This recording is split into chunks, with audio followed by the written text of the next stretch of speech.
All right, and welcome back to the Paisan Sports podcast presented by Elevation 5280 Sports. In case you didn't know, that's the elevation of Denver, Colorado. Anyway, Dante DePlacido joined as always by Zach Deal of What's the Deal Sports. So I got to ask, what's the deal with the Sixers? Not only are they 1-6 now, all right, granted without Joel Embiid, but they've played 2 games with Paul George at the moment.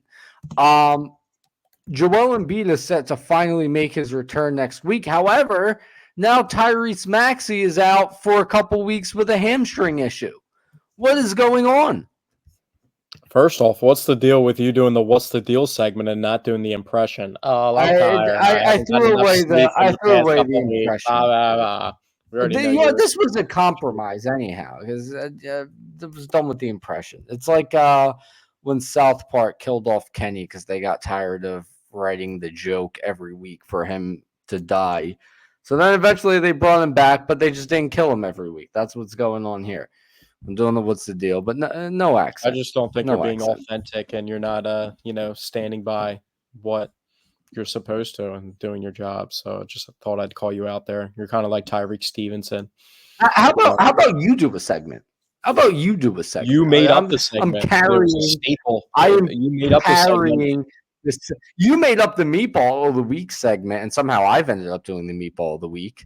I'm doing both segments here. Yeah. I'm holding the Well, you take whatchamacallit. I pride can't in think of doing the that. word But here. getting back on topic, yeah, the Sixers were off to a rough start. They obviously didn't have Joel Embiid and Paul George to start the season. Just got Paul George back, and 2 games into having Paul George back, Tyrese Maxey now goes down for multiple weeks. So Joel Embiid gets suspended for pushing a reporter in the locker room. There's been a lot going on with the Sixers, and none of it has really turned out to be success on the court. So No. I don't know if it's time to wave the flags on the Sixers just yet. I know they're banged up right now and they haven't had all 3 stars on the court, but until they get all 3 stars on the court, then I think that's when you can really start judging this team.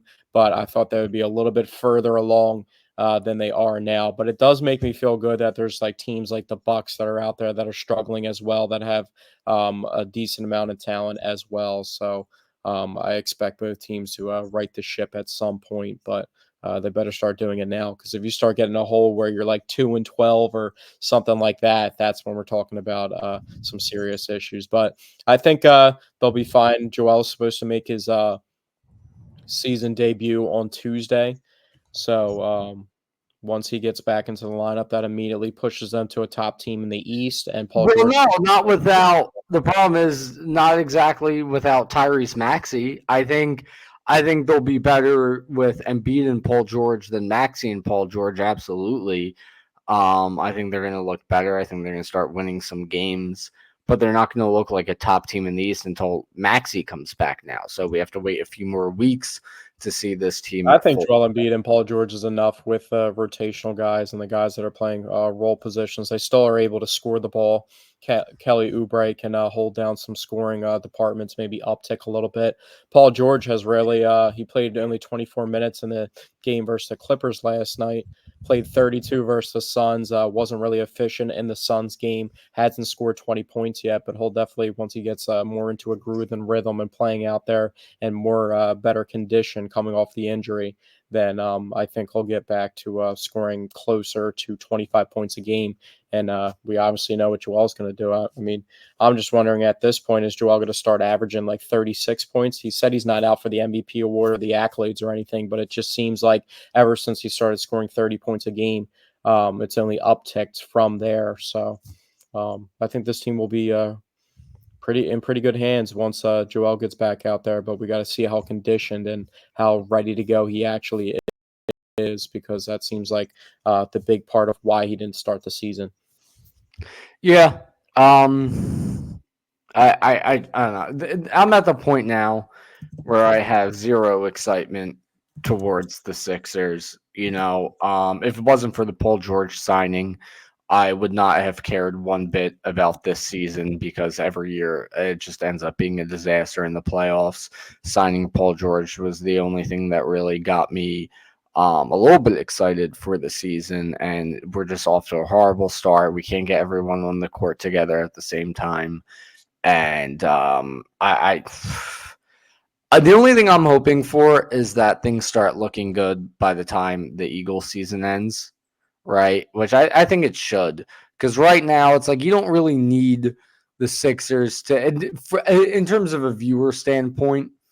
Not in terms of like the Sixers and their season, but in terms of a viewer standpoint, you don't really need the Sixers to be doing all that great right now because you have the Eagles to look forward to and they're doing well. So I'm more focused on the Eagles. I'm more excited about the Eagles as long as the Sixers can get it going eventually. That's Um, loser talk. That's loser talk.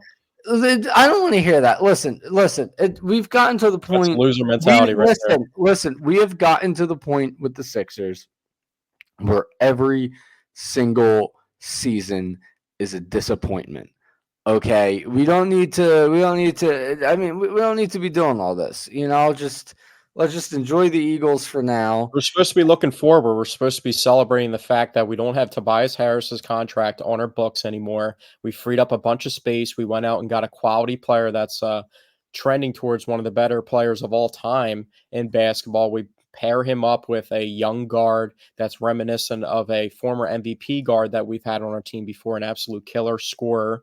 A little bit undersized, but gets the job done. And we have a former MVP on our roster too. And the And we're expectation is 1-6. And we're 1-6.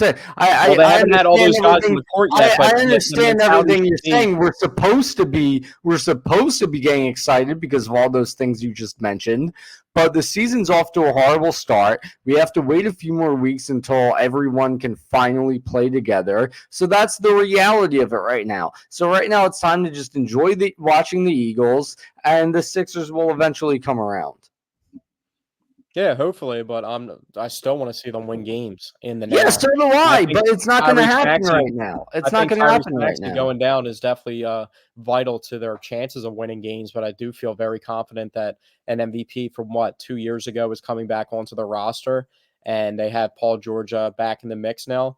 And I feel like a lot of people just like don't understand the impact of Paul George. Like he's taken away um, he's bringing the ball up the court a lot with Tyrese Maxey in the lineup because that's how dynamic of a player that he is. He had a lot of good defensive plays since he's been in there as well, and just the way that he's able to facilitate. And he really has a bag. Like he really has somebody that has go-to moves that work and are reliable for him to get to a spot whenever he's trying to get to that spot. So I think the Sixers can hold it down for Tyrese Maxey to come back, and then once everybody's healthy, that's when we can truly start judging this roster. But I'm not ready to just write them off just because it's mid I'm not football. writing them off. I'm just saying I'm just going to enjoy the Eagles until everyone gets back healthy. That's all I'm saying. And I thought Tyrese Maxey and Paul George would be able to hold out until Joel Embiid came back, and I was wrong. So I'm not going to get I mean, they were winning overconfident. both of those I'm games. not going to Both the get game versus confident Suns. in the idea that Embiid and Paul George can hold things down until Tyrese Maxey comes back. You're looking at a guy who was averaging damn near 30 points per game, and this roster still couldn't win with him on the court. So I don't know if now you take him away, but you throw Embiid in there, if they're going to look substantially better. I think they're going to look a little better. You get You're a little plugging in a better guy. score. You're plugging in a guy. You lose a 30-point score. I'm not saying it's not going to impact the team, but you're also throwing in a guy that scores 35 points a game and is a significantly better defender that makes Yeah, that's more what I mean. So impact it's going to plays be on it's going to defense. be better. It's going to be better, but they're not. I don't think they're going to look great until Maxi comes back. I think they will look great once Maxi comes back, but that's a few weeks from now. So I'm not wasting a ton of energy on them until everyone's back healthy and on the court together. I guess maybe it's because I'm pretty excited, and I'm more excited to see Joel Embiid and Paul George out there than any Yeah, that'll be combination of that fun. not. But That'll be fun, but I mean, this roster currently is built around the idea of the three of them, and we're not going to have that for a few more weeks. So it sucks, but we have the Eagles to look forward to, and that brings me to my meatball of the week.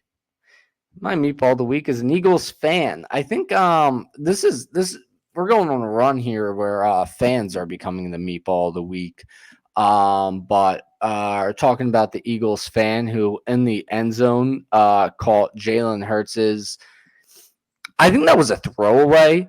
That pass that went Yeah. into the stands. That was a throwaway. Some people were looking at it as a bad throw. It's like no, he was just throwing the ball away. And when you're that close to the end zone, you can just throw it out of the end zone. You don't exactly have to go to the sidelines. But anyway, this fan caught that ball.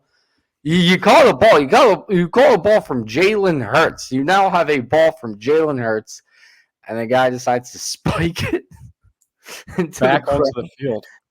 His wife. We're not talking about a situation where we're at a baseball game and the opposing team just hit a home run and you're throwing the ball back onto the field. We're talking about an Eagles fan catching a pass from their franchise quarterback and just spiking the ball as if he was a receiver in the end zone. He was celebrating a touchdown. The funniest. When I saw that happen, at first I was like flabbergasted that he spiked it, but then to see his wife turn around and be like, "What did you do?" That's a straight brain dead He's moment like, right there. I don't know what that dude was thinking, and I think everything just cut off, and he was blacked out. He might have been a little bit drunk too, and he was just feeling himself and spiked the ball down, or he was completely sober and he just caught a dime from Jalen Hurts, I and think maybe he just got a that little was his initial excited. reaction. I think he just got a little excited. He had a football, and he saw an opportunity to spike it, and That's so he rare did. too, because like catching like a foul ball at a baseball game, that's like you don't expect to catch a foul ball at a baseball game, but there's a chance because there's going to be how many foul balls in a game, like an NFL Yeah, football getting into the crowd. You know what I mean? That's like a rare occasion, and yeah, for you to just blow absolutely. that moment right there, make the catch too. It was a fire catch, and then Yeah, it was a nice catch.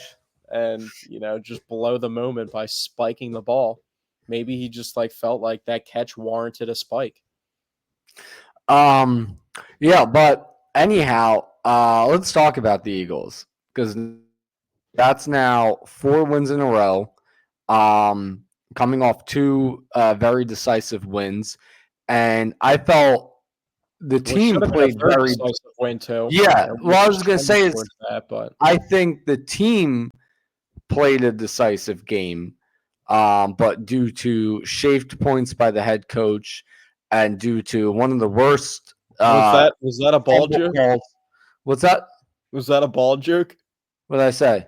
You said due to shaved points by the head Oh, coach? yeah, no, no. I mean, he shaved points. I don't know how else I'd refer to it as, but yeah, I guess I thought you were trying to be inadvertently that's slick the there and call. clever because Oh you no, made no, that, no.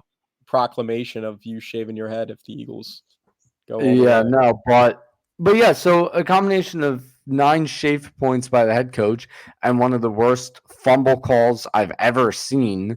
Saquon was clearly down,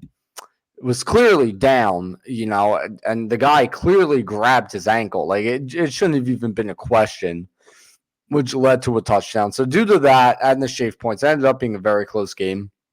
But in terms of how the Eagles performed on the field, they absolutely dominated them.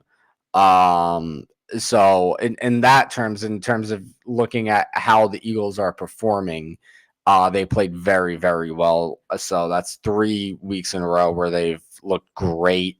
4 wins in a row total. Things are starting to look up.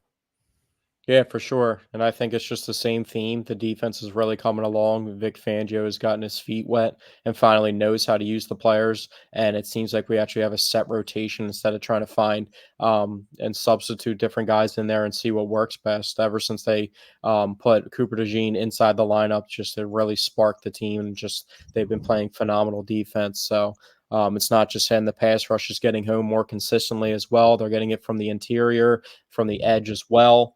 Um, and yeah, there's not too much you can ask for. The offense is just staying on pace. I know we got some injuries right now. We're not at full strength, and the passing game hasn't completely opened up yet. But Jalen Hurts isn't turning the ball over. But I think a lot of this has to do with the defense that they're playing and the way that they're able to run different things on offense based off of the scenarios that their defense is putting them in. Because they're really, it took what, a fumble return to really get the Jaguars back into the game at a Which crazy shouldn't have tempo. even which shouldn't have even been a thing. That shouldn't have even been a thing. Yeah, but like I said, I think it's really coming down to what the defense is able to do right now, and a lot of credit goes to Vic Fangio for how he's had his defense respond from earlier on in the season. Yeah, and speaking about injuries, I didn't realize until you brought that up that I had not seen the injury report from today's practice yet. I was able to pull it up just now. It actually came out an hour ago. Everyone practiced. There was no did not participate or did not practice. I mean, there was only four limited practices. That was Fred Johnson, Devontae Smith, Nolan Smith, and Ben Van Sumeren. Fully participated. Was Real quickly, that's something that we haven't mentioned on the podcast yet. Is Ben Van Sumeren being the Eagles' fullback, Yeah, it's been interesting, and I think did they and they throw threw the from the ball to him. pass? Yeah, Yeah, it looks like he they took threw a the big ball. shot though. Isn't that what? Isn't that have to do with his injury? Pretty sure it might have been on that play where he What's got that? injured. I'm pretty sure he might have got Oh, injured on the maybe. one reception that he made. I could be wrong though, Maybe but you could, yeah. I'm not sure, but in terms of, I'm not going to list all the limited participants from the injury report, but just the key ones, the guys we were a little worried about. So AJ Brown was a full participant. Mekhi Becton was a full participant. Dallas Goddard full participant, so we're getting him back. that's good Um, news too because it actually looks like he's trending towards playing.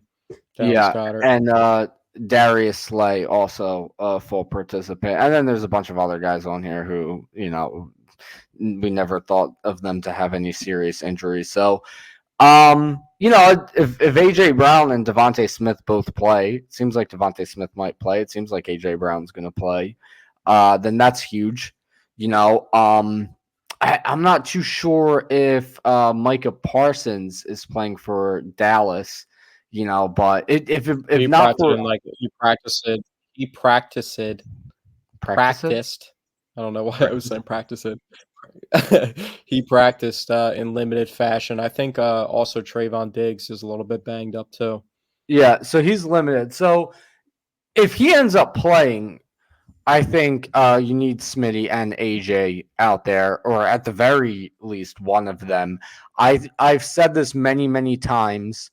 Micah Parsons is the entire team over there. During this period of time where they're playing really bad, I've been saying that to people. They look bad because they don't have Micah Parsons. He's the whole team. I think with him back, I think they will look like a legit team again, or at least a mediocre team or solid team at the very minimum. I think he makes a bigger difference than having Cooper Rush out there instead of Dak Prescott. Last time Cooper Rush was the starting QB for a while, he went 5-1. So I think the most important aspect of the Cowboys right now is Micah Parsons. So I think that's if he doesn't play, then this is a win for the Eagles. But if he does play, then the Eagles need as many hands on deck for this game, in my opinion.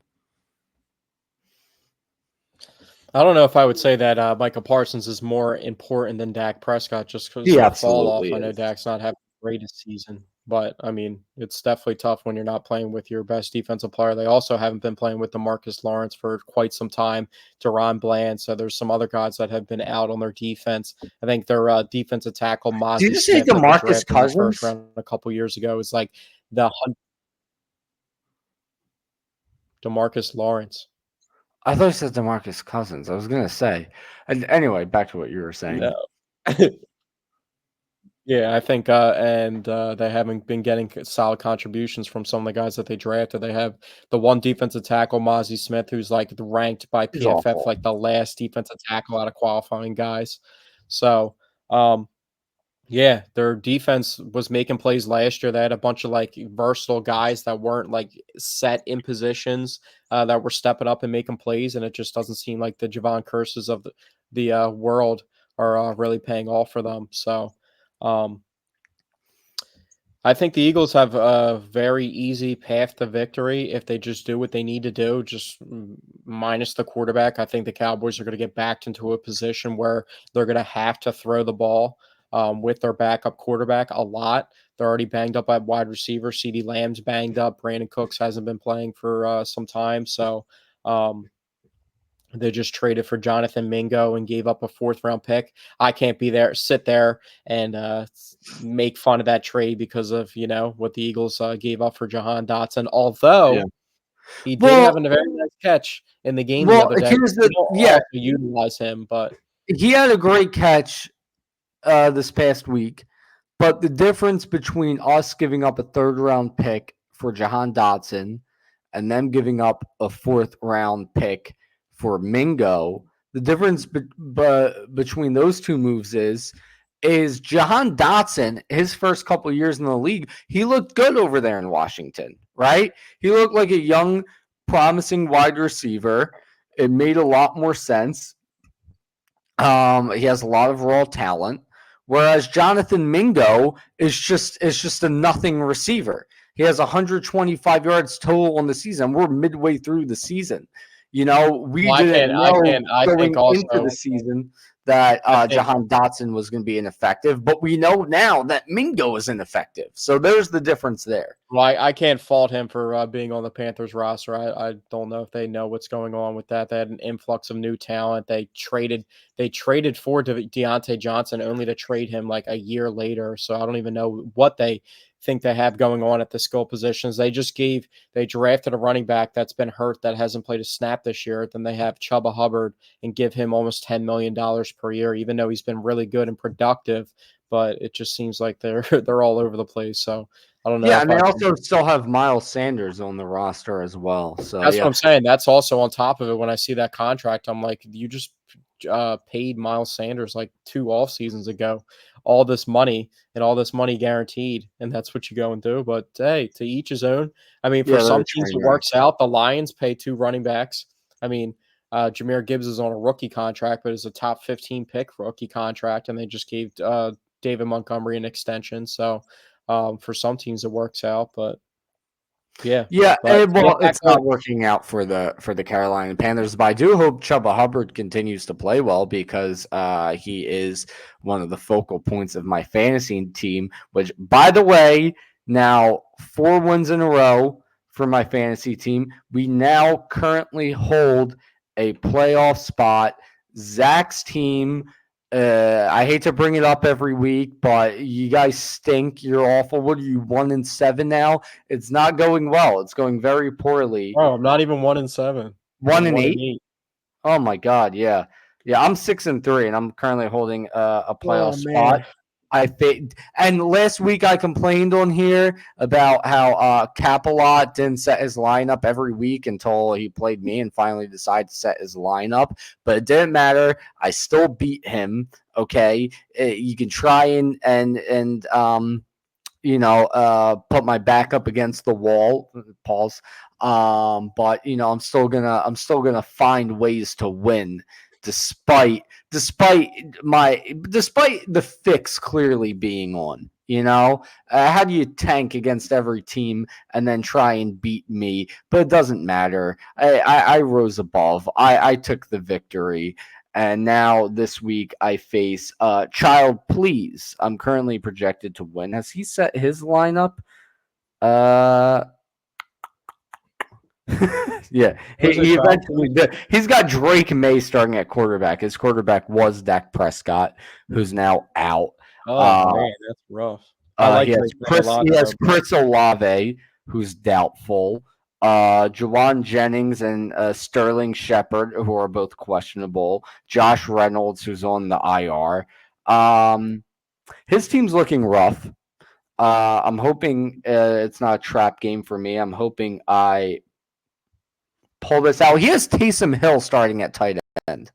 I mean, I might have to hook him up. Child, please, Who you is said? who Okay. is Taysom? Who starts Taysom Hill at tight end? I mean, he goes there. He always has 1 week every year where he goes off. In this case, it's been 2 different weeks. One receiving, one passing. Um, but Yeah. Or no, rushing. But yeah, if it's looking like a favorable matchup, I'm hoping I can go on to win this one. I got Derrick Henry tonight. I got, Kirk Cousins starting against New Orleans, so I'm starting him over Caleb Williams against the Patriots. I think that's the right move. So yeah, Dante's Inferno. Currently eyeing up a Did playoff you run make up right that name, now. or is that generated? No, I made that one up. Um, and then on the flip side of things, looking at Zach's team, back-to-back weeks in a row where it came down to the final game. Um, Not this past week. The week before, you had a legit shot to win it.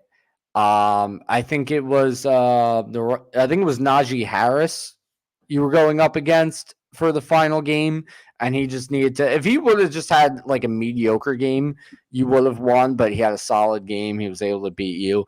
This week, it technically came down to the final game, but I think you were only up by like a point or two. Yeah, Travis Kelce wants to start. I was up by 2 points, and Travis Kelce wants to start the year off slow and then get 14 catches, even if he was held to like 50 yards. 14 catches. I mean, he was going to beat me every single day of the week, so I was pretty salty Yeah. about that. Yeah, I thought the turnaround was coming at some point. The No. thing was, I'm on a 8-game losing streak. I won week 1, and I haven't won since. Well, Well, I started I out started 0 off and the 2. season. I started off the season with Josh Allen and Saquon both dropping 30 for me, and I'm like, all right, I can get used to this. And then everything has just gone completely downhill since then. Yeah, I started out 0 and 2. My team looked horrible for the first 2 weeks. I thought I had screwed up with drafting. I thought my team was doomed. If I can look at my schedule, week 1 I only put up 88 points. Week 2 I only put up 87 points. Started off 0 and 2.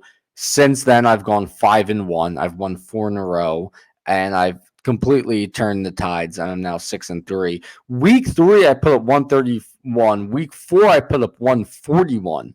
And then my only loss since that week 2 loss, I put up 129 points that week, but I lost to a guy who put up 153. So that was just an instance of what can you even do? So ever since week 3, my team has been performing at a high level. This past week was the worst week since. Only put up 111, and I'm saying only 111. Dude, But it I've was had like good enough to get numerous. the I win thought against Capilot. there was a stretch of time where I put up 60, less than 70 points in 2 games in a row. Week I 4 and know. week I 5. remember that because I started off the show both weeks. Well, that was talking. versus Child Please, so you might be in for something. Um, who I'm facing doesn't factor in how my team is going to perform. But you are projected to win this week. You're facing Anthony's awesome team, which, by the way, I'm noticing not only has there been a bad trend in this league with people not setting their lineups, but everyone's using auto-generated names. I think you are too. Zach's honorable team. That sounds Yeah, I auto-generated. sat there and I was forcing the issue way too much. That's why that happened.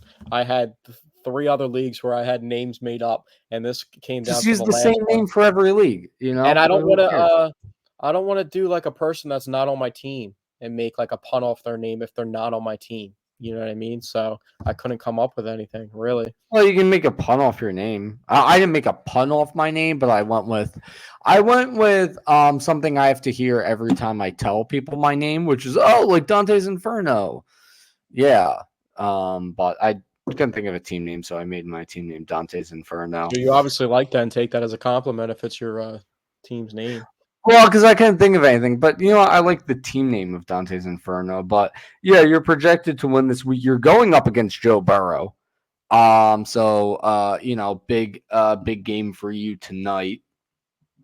Hopefully, maybe you can I get gotta get back rid in of the this. I just column. realized I had the Texans defense. I gotta get rid of them. I got somebody in my IR spot, so I'm gonna have to release. They're facing Detroit. You don't want that defense. I definitely don't want that smoke.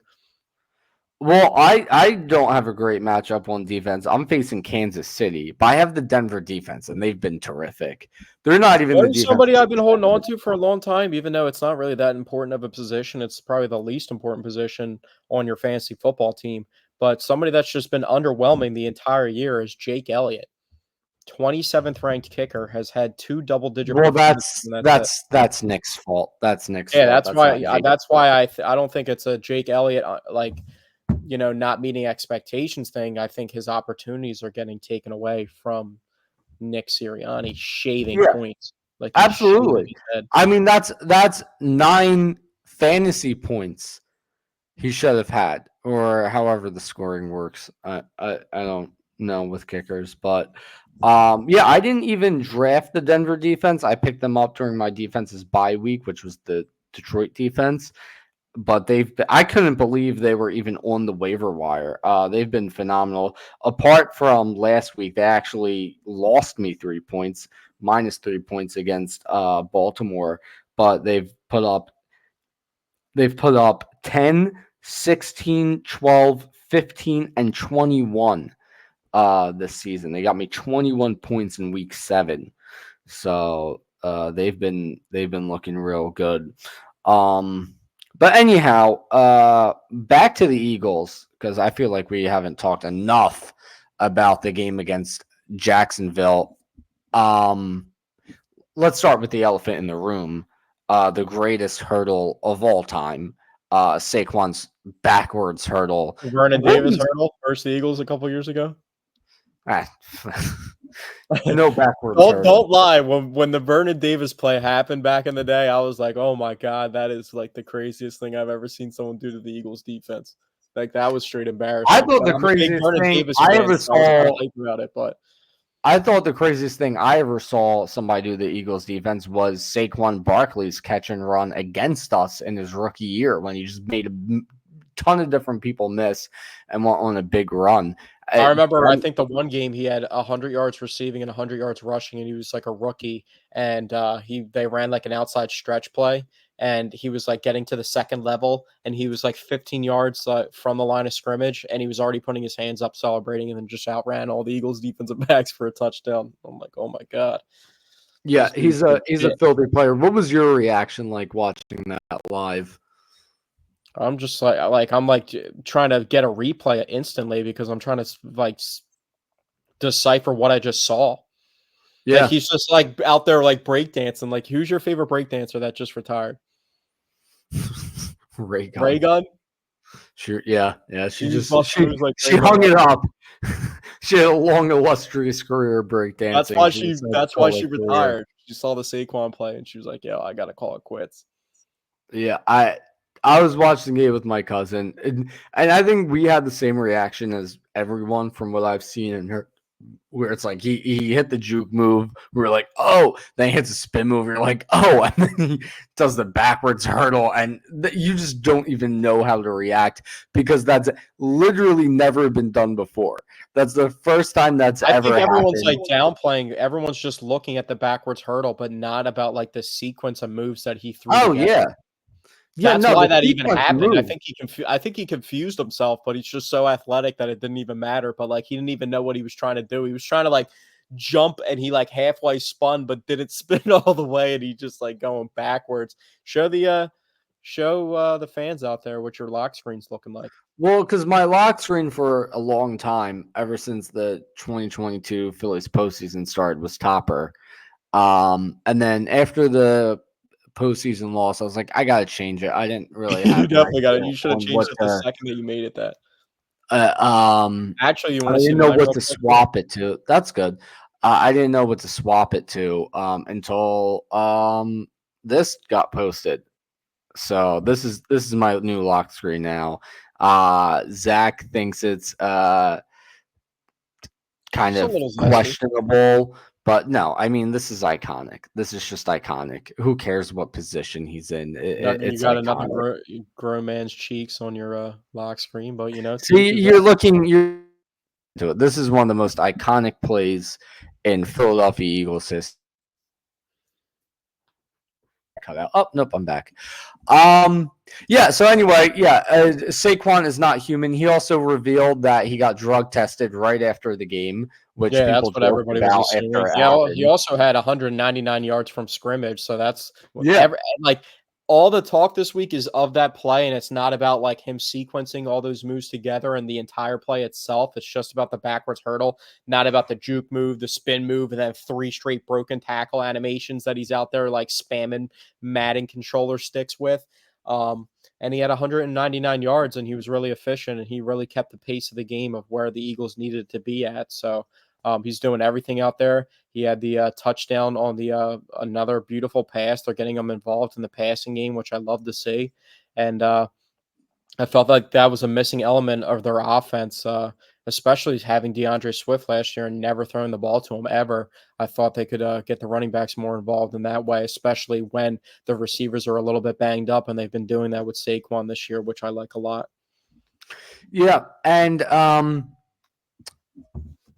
the thing about the Saquon hurdle, for about 3 straight days, all I was seeing on my For You page on TikTok or when I went on Instagram, I was seeing the Saquon hurdle, people reacting to the Saquon hurdle. And I don't know if you saw this, but I was seeing Lethal Shooter shooting a gummy bear into a water bottle. Yeah. From long range too, and he hit 2 out of 3 of them. I don't know how many attempts he took before you know that sequence, but even if it takes a million attempts, if you're hitting 2 out of 3, like that's actually legitimate. It's Yeah, absolutely insane. I think if you specifically throw 100, you're not making one. No, no, not a chance. I'd probably make like 15, 16, 17, 18. Yeah, okay.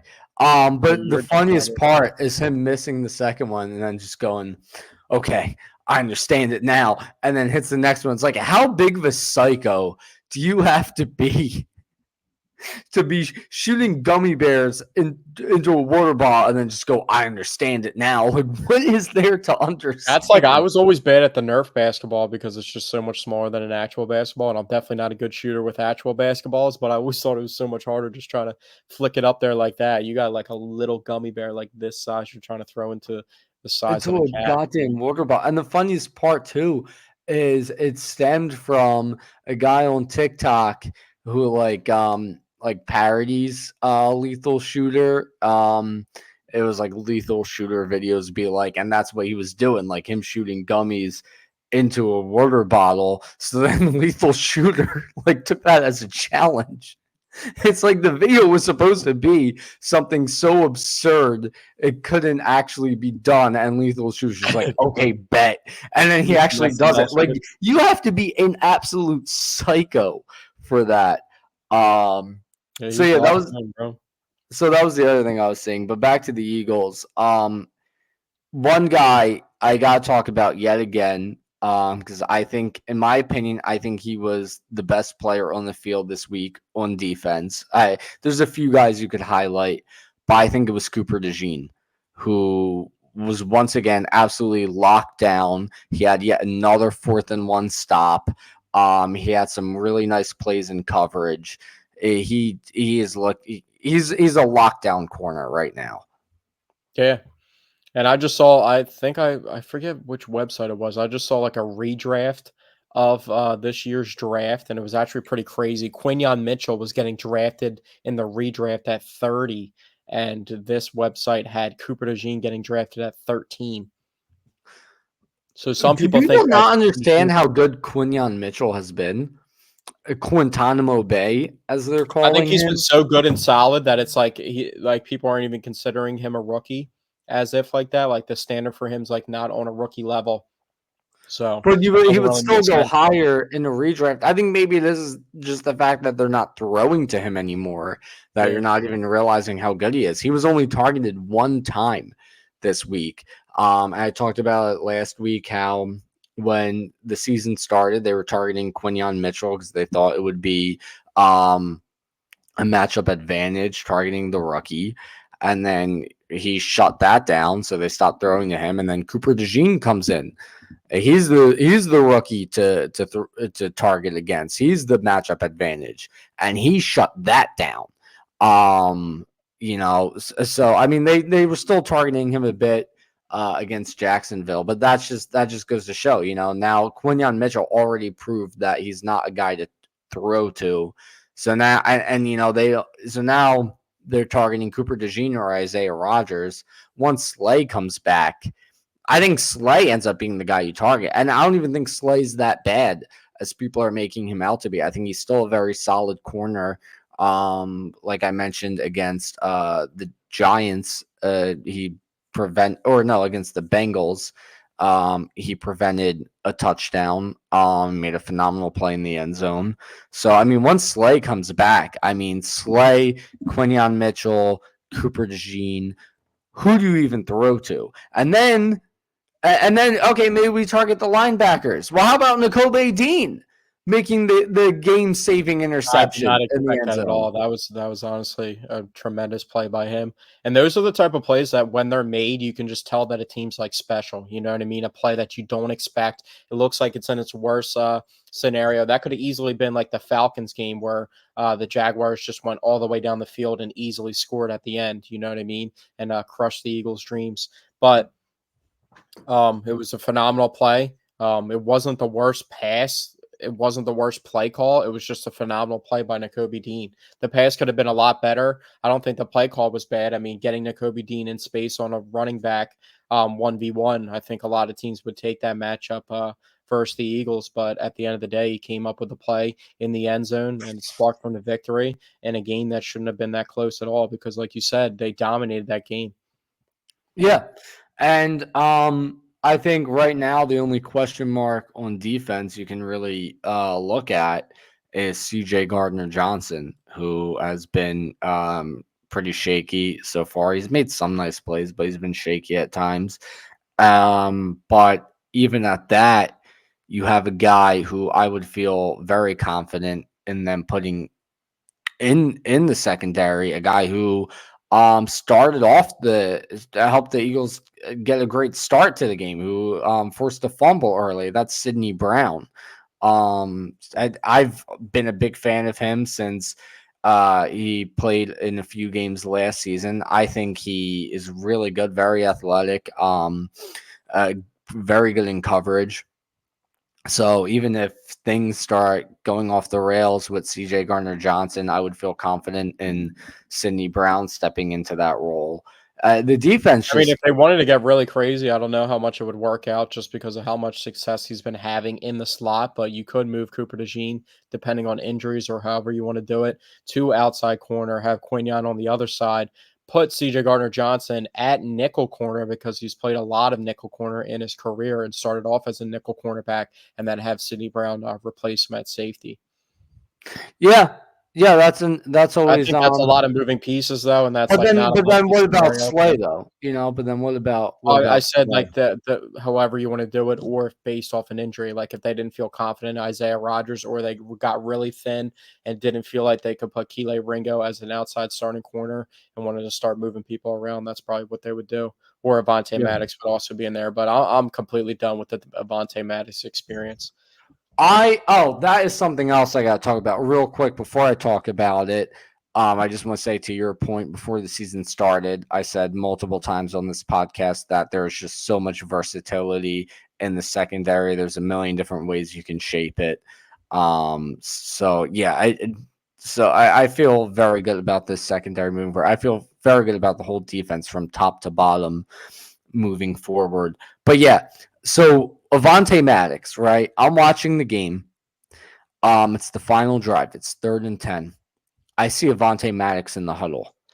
I'm not even joking with you. I started screaming at the TV. I'm yelling, why are you putting him out there? The game is on the line.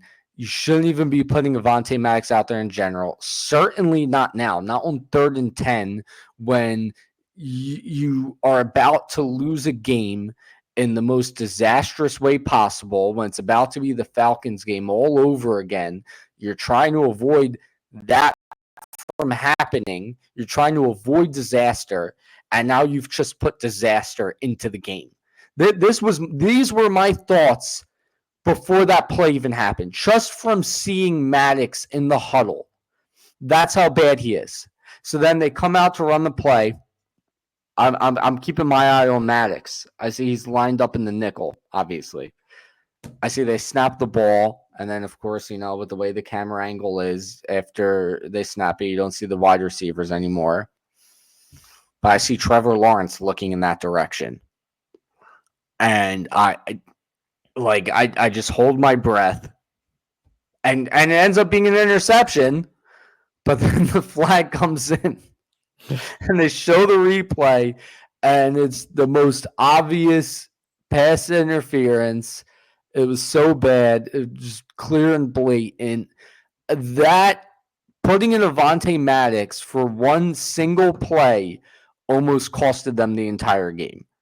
And I hope that's I'm a pretty sure he lesson not got in to for do one play again. versus the Bengals, and he gave up like a 35-yard reception. I think it was right after Darius Slay went down or somebody went down, and he was on the field for like literally one play in the game slot and And gave up like a that's 35-yard. fine because they were up big in that game. But with the game on the line, you don't put Avonte Maddox in. You don't do it. It's just the issue is like Darius Slay's been like battling through injuries and he'll start the week, but he just doesn't finish the week, and that's been the trend for the past couple of games. So their secondaries had to make some replacements. But No, he got that snap in the nickel. So it was Cooper DeJean who wasn't out there. He was in there for Cooper DeJean. I don't know if Cooper DeJean was tired or what was going on. But I would much more prefer a tired Cooper DeJean over a fully rested Avonte Maddox. I mean, he is unplayable. You can't even put him out there for a snap. It literally almost costed them the game. Not even joking. Yeah, it's pretty It crazy can't because it happen. seems like his skill has just diminished. Like he's been battling through injuries, and that's always been the issue with him. But it's never been a skill-based thing where he's like not a good corner. He was actually one of the more underrated nickels in the league, and this is Yeah. like the first time that I could really remember where it's like I watch the game, and anytime I see him on the field, whether it's if it's on defense and he's not playing special teams, I'm just like, dude, like I know something's going to go bad. I know the opposing quarterback's going to target him, and he just can't, stay with receivers at the top of the route. Just seems like any outbreaking or in-breaking route, he just gets completely lost, and it's just a wide open catch. Yeah, no, he has been absolutely awful. But yeah, to your point, I mean, 2018 is rookie year. He had limited playing time. They started playing him towards the end of the season, and he looked really good. He looked really promising. And then there's been other years where he's looked great. And I was a big fan of Maddox for quite a while. But he's just unplayable now. He's so his rookie year, he played corner and safety. He was targeted 42 times. He allowed only 19 completions, only one touchdown. He had two interceptions. A passer rating allowed of 52. Phenomenal work.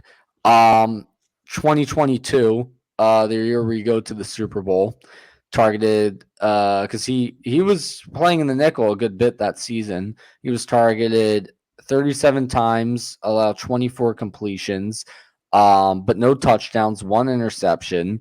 Passer rating allowed of 77. More great stuff.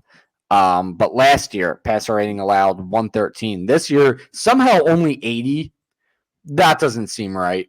But he has just been. I would have thought it'd be like 127. But he's been god awful, and there's too much talent in this secondary to even excuse having him out there. Right now, Yeah, for I don't see PFF, ever a path for James Bradbury, whether he comes back healthy or not. I was surprised that they held on to him. They could have probably traded him at the trade deadline to some team out there. I don't know how far along he is in his rehab recovery, but I don't see any path for him to get back on the field when he comes back healthy. If he ever suits up for the Eagles again, I don't see a path to him ever being activated to the 53-man roster. No, and so Avonte Maddox, just another thing to look at. Pro Football Focus. His coverage grade is 49.9, ranked 172nd among all corners, and that's out of 205 corners. Oh man, Um, that yes, means you might be able to route him up on a slant over the middle or something, dude. I would have zero chance. But he's been really bad. For some reason, he has a good pass rush grade, but that's meaningless. Um, and to look at the flip side of things, not to even try and drive a point home or anything, because this is not a point that needs to be driven home. But just to bring it up, Cooper DeJean, his coverage grade right now, 85.5, fourth among all corners in the league. Just absolutely phenomenal. He's been so good. But yeah, to what I was saying, they have enough talent in the secondary that you can't even excuse Maddox coming in. To your point, something they could do if Cooper DeJean needed rest for a play, they could have put C.J. Gardner-Johnson in the nickel and put Sidney Brown at safety. That's much more reasonable than putting Avonte Maddox in for a play. You could maybe put Isaiah Rodgers at the nickel and put Keely Ringo at outside corner, because if I'm not mistaken, Isaiah Rodgers is capable of playing the nickel. So I mean, there's just so many options, so many different ways you could go. And you shouldn't, and just leave DeJean out there. I don't know what was going on with him for that play, but just leave him out there. It should have been fine. And I'm It was glad we're probably something talking where he about this checked now. himself out of the game. I don't assume that they would just take him out of the game in a crucial moment like that. There Yeah, was probably something going on, or an something, but equipment there thing, was or other energy options. involved. Or And you know what? I'm glad we're talking about this now because Nick Sirianni's been getting all the heat all week, which he deserves. But nobody's been talking about Maddox going in for a play. And I thought that was as crucial of a decision as a lot of the decisions Sirianni made. I think it's not being talked about enough. Maybe because it was just one play, but I mean, it was 3rd and 10.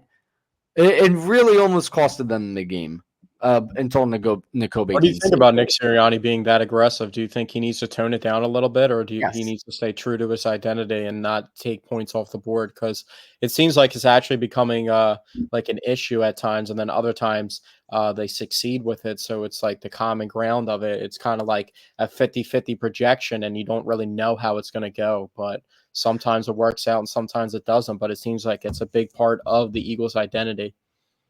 Well, I think the issue is when you miss out on points. When Sirianni misses out on points, he keeps trying to make up for it, and then it causes everything to spiral out of control, right? Yeah. Like I think he goes for it. I think he goes for 2 the second time because he didn't get the first time and he wants to make up for the points lost. But now you've lost even more points. I think he I think the decision not to kick it um when it was like 4th and 1 and a field goal would have made it a 2-score game. I think that was because it was 4th and 1 and he felt confident they could pick it up. Um, like I don't mind being aggressive, but you got to be aggressive at the right times. And he wasn't in that scenario. And then when they kicked the 57-yard field goal, in my opinion, that was the time to be aggressive. I thought that was actually a time where they should have gone for it. It's 4th and 4. The field goal is already risky in itself because if you don't get it, then they get the ball with great field position. It's no chip shot. I think you're better off just going for it at that point. So he's aggressive when he shouldn't be. He's not aggressive when he should The one be. call I don't think should be up for question is probably the 22 when they're at 22 and going for 2 in that point. Some people are saying to kick the extra point, but every single time, if you're able to make it the highest 3-possession game that you can possibly make it, that's what I'm going to do in that scenario. So I can't fault him for that. Yeah, maybe. The one thing I will say that I heard people talking about when he went for it on 4th and 1 and he opted for a play action pass. I don't agree with that play call specifically, but some people were like, Why didn't you do the tush push? That I completely disagree with. The tush push was not working at that point. That Yeah, they was got not the stuffed on play it to what go with twice. either. What happened? They got stuffed on the tush push twice, and I think the Yeah. percentage of its percent, the positive percent rating of it has gone down into the 70s, as opposed to when they first debuted it. It was like in the 90s. Yeah, and then it was like 88% last year, and this year hasn't been working as well. No Jason Kelsey. But yeah, I mean, I didn't agree with the play action pass on 4th and 1. I would have liked to Saquon run or maybe come up with something a little creative that isn't as risky. But I definitely do not agree with the people that are like, oh, you should just done the tush push. Like, no, it wasn't. It wasn't working. It clearly was That's not one thing working. that the Eagles don't really do, and that hasn't really changed with Kellen Moore becoming the offensive coordinator. Is they don't like they have weapons at receiver with guys that can really run with the ball after the catch, like Dallas Goedert, Devontae Smith, and AJ Brown, but they're never running like screens or end arounds or reverses or jet sweeps with any of those guys like other teams like Debo Samuel gets used in that sense sometimes, and just how we see like the Chiefs always implementing having what? How many type of plays like that do the Chiefs have in their playbook? Where they just like flip the ball or get the ball out to somebody or like a Well, that's shovel always pass. been Andy Reid. That's always been Andy Yeah. Reid. He's always been very creative with his play calling. We got to witness it while he was here. The play calling here is a lot more vanilla, but I mean, when you have Saquon Barkley and one of the best offensive lines in the league, and then you have a pass game to fall back on featuring AJ Brown and Devontae Smith, it's kind of enough. I mean, like it's enough at times. You don't really need to get super creative. Um, I How about did that like catch? the How about play. that catch by Smitty? Uh, not one of the best touchdown catches I've ever seen. Yes, Another he just phenomenal. like makes it It look was a so game full of nonchalant too. Like, highlights. Yeah, it was a game full of highlights. You had the Saquon backwards hurdle. You had the Jahan Dotson catch. You had the Devontae Smith catch. Just a game full of highlights, really. Um, what was I going to say? Now I'm forgetting. Oh yeah, the one play I kind of wanted to see how it was going to turn out. I thought from what we got to see, it looked like a good play call, but they didn't snap the ball in time. That wrinkle they tried to run out of the tush push formation, but then they didn't snap in yeah, time and they got a delay of game. I thought that looked like it was shaping up to be a good play. Who knows that would what? have been what the second wrinkle they ran because they ran that sweep play. They got stuffed. Yeah. But But no, that looked like it was going to work. But anyway, before we get out of here, the one thing I forgot to mention when bringing up the Cowboys injury report and looking at that game ahead is CD Lamb was also a limited participant in practice today. So that is huge. If the Cowboys go without Dak Prescott, obviously they'll go without Dak Prescott, but if they go without Dak Prescott, Micah Parsons, and CeeDee Lamb on Sunday, then I mean we're just playing a team of backups at that point. well, I think they're gonna. I think CD and there's a chance that Micah plays too. I think CD has the best chance to play. Dak's definitely not playing. I think Micah is going to play too. So they'll have CD and Micah from what I expect. So the line, I mean, still is 7.5 points with the Eagles on the road. So that's almost like a 10.5 point favorite because you get Yeah. 3 points to the home team. So I mean, I think the Cowboys have won 6 consecutive home games versus the Eagles. Well, I think if there was ever a time to break that streak, it would be this Sunday. Yeah, remember how it started off? I think it was Christmas Eve, the year that the Eagles went to the Super Bowl 2022, and Josh Sweat had the pick six on Dak Prescott. It was like 10-0 to start the game, but the Eagles had Gardner Minshew at quarterback, Mm-hmm. and they ended Yeah. up losing Yeah. that game. That was a close game. Obviously, last year's game in Dallas was absolutely brutal. That was one of the most brutal Eagles games in quite some time. So, um, yeah, a dominant victory over the Cowboys, solidify a statement in the division. This is when the gauntlet of division games are going to start happening. They still have to play Washington twice.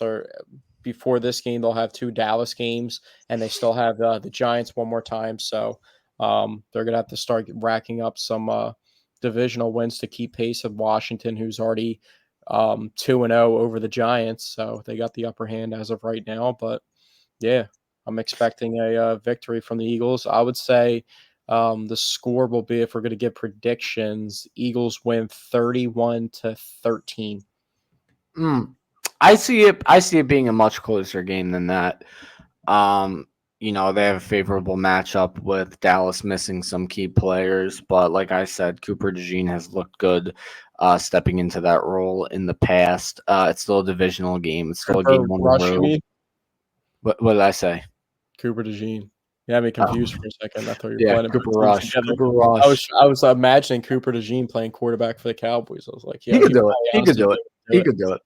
He could do it. But yeah, it's still a divisional matchup. Cooper Rush has still looked good for the Cowboys in the past. They're still on the road. I see it being a close game. I could see like a 28. Nah, I think I could see like a 24-14 victory. I think that's what I think that's I'll what take we're that. looking at. I mean, winning by double digits in the NFL is always going to be impressive. That will cover the spread. Um, I think the Eagles are like 4-4 versus the spread this year, so that would get them over 500 against the spread. That'd be a good thing. What do you think about Cooper Rush, the one that's playing quarterback instead of Trey Lance, the former third overall pick from like what 3-4 years ago? Do you think that's pretty like crazy? Like, what does that say about No, no. NFL GMs? If I'm the Cowboys, I'm doing the same thing. Like I What does mentioned, that say about NFL GMs that are evaluating a guy and taking him over how many other players in the draft? 251 other guys that get drafted in the draft. You're taking him third overall, and he's in his third or fourth season, and he's literally can't even be a backup quarterback for a team that's trying to stay afloat. He's the third string quarterback. I think that's pretty crazy. I think there's a couple things to it. I think, for one, I think when teams were evaluating quarterbacks going into the draft, like let's use the Baker Mayfield draft, the Baker Mayfield Lamar Jackson draft, for example, right? Going into that draft, I feel like GMs always had the idea when they were looking at quarterbacks. Look at the guy who's more NFL ready, who is more practical, blah blah blah blah blah. So then they take a guy like Sam Darnold or Josh Rosen, somebody who's more polished and etc., and then completely ignore a Lamar Jackson who falls to the 32nd pick in the first round. Bunch of quarterbacks go ahead of him. He ends up being the best quarterback in the draft, right? And I think GMs learned from that. And then you saw the Kyler Murray draft. Kyler Murray ends up going number one overall. It's like GMs are like, okay, let's stop overthinking it. Let's just go for the dominant quarterback in college, the super athletic one who gets it done. And they take Kyler Murray, and that ends up being the right pick as well. But now I think they've gotten too lost with it now. I think you still have to evaluate how they're going to look in the NFL. I think that we've just gone from one extreme to the other, in my opinion. Because now you're taking a guy like Trey Lance, who he just didn't like really look like a guy who was going to have success in the I mean, there's NFL. always going to be a It risk was when you're just it taking a was smaller nothing but quarterback. athleticism for him. Um, so I just think that's part of the case is that now they're just trying to overcorrect, taking guys like Josh Rosen over guys like Lamar Jackson. So now they're just taking all the super athletic quarterbacks. And there just needs to be a middle ground. That's Yeah. my take on it. I agree. And there's guys like Anthony Richardson that has how many college starts under his belt, like less than 20, and he Yeah, gets thrust into the NFL and he's not good. yeah, Mitch Trubisky, that was the same thing about him. Mitch Trubisky got drafted over at the time Deshaun Watson, which was seen yeah. as a bust That that has was that figured was out and another had moves. example of the And first. he had like what 13 games started in his career. Yeah, that was another example going into before the Lamar Jackson draft. That was another example. A guy like Mitch Trubisky was taking over a guy like Deshaun Watson, who dominated in college. Deshaun Watson was the clear and obvious better quarterback, but like GMs would try and overthink it and be like, "Well, no, he's not. His game isn't going to translate to the NFL. We need somebody more polished, more NFL already." And then he ends up stinking. Deshaun Watson looks great in Houston, so they've overcorrected themselves since then. It is my opinion. That's the way I've been looking at it. Yeah, I agree. So thank you guys for tuning in to episode 71 of the Paisan Sports podcast, presented by Elevation 5280 Sports. Hopefully I'll get a fantasy football dub this weekend, and we'll be back onto the road of making the playoffs. Yes, sir. I thought you were going to correct me there. You That's usually do your no, closing I statement, was then I you was end it, testing and it then there. you That's end why I it. said that. I was going to see if you were like, "There's no way he's making the playoffs." I thought you were going to come in hot. I tuned you out there. I tuned you out there. I didn't even realize you said that. Yeah. All right. So I guess that he wasn't paying attention to the pause or anything, but we'll see you guys next week, hopefully with some positive Sixers news, celebrating an Eagles victory over the Dallas Cowboys, and maybe an update on if the Phillies have a chance at signing Juan Soto. So we'll see you guys next week.